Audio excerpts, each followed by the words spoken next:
ফুটবলীয় পরিসংখ্যান বিশ্বকাপের মঞ্চে যখন একদিকে বিশ্ব চ্যাম্পিয়ন আর্জেন্টিনা আর অন্যদিকে আফ্রিকার গর্ব মিশর, তখন প্রশ্ন একটাই, ইতিহাস কি আবারও হাসবে আর্জেন্টিনার দিকে, নাকি সালার দেশের ফুটবলে লেখা হবে নতুন এক বিশ্ব?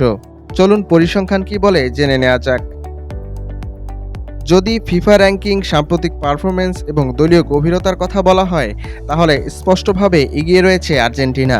বিশ্বকাপজয়ী এই দলটি গত কয়েক বছরে ধারাবাহিকভাবে দুর্দান্ত ফুটবল খেলছে। অধিনায়ক লিওনেল মেসির অভিজ্ঞতা, শক্তিশালী মিডফিল্ড এবং সুশৃঙ্খল ডিফেন্স আর্জেন্টিনাকে করে তুলেছে অন্যতম ভয়ঙ্কর দল। অন্যদিকে মিশরও মোটেও সহজ প্রতিপক্ষ নয়। আফ্রিকার অন্যতম সফল এই দলটি লড়াকু মানসিকতার জন্য পরিচিত। মোহাম্মদ সালার মতো তারকা থাকলে যে কোনো মুহূর্তে ম্যাচের মোড় ঘুরে যেতে পারে। তবে আর্জেন্টিনার মতো ভারসাম্যপূর্ণ স্কোয়াডের বিপক্ষে তাদের সেরাটা উজাড় করে দিতে হবে। দুই দলের মুখোমুখি লড়াই ইতিহাস খুবই সীমিত, তাই অতীতের ফলাফলের চেয়ে বর্তমান ফর্মই এখন বড় বিষয়।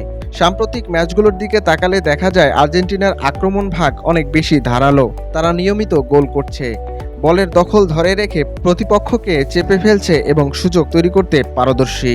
অন্যদিকে মিশর তুলনামূলকভাবে রক্ষণাত্মক কৌশলে ফেলতে স্বাচ্ছন্দ্য বোধ করে এবং দ্রুত পাল্টা আক্রমণে ভরসা রাখে। সবকিছু মিলিয়ে পরিসংখ্যান বলছে জয়ের দৌড়ে স্পষ্ট ফেভারিট আর্জেন্টিনা। তবে ফুটবলের সবচেয়ে বড় সৌন্দর্যই হলো একটি মুহূর্ত, একটি ভুল কিংবা একটি অসাধারণ গোল পুরো ম্যাচের গল্প বদলে যেতে পারে। আপনার মতে এই ম্যাচ কি সহজে জিতবে আর্জেন্টিনা, নাকি মিশর উপহার দেবে বিশ্বকাপের আরেকটি বড় অঘটন?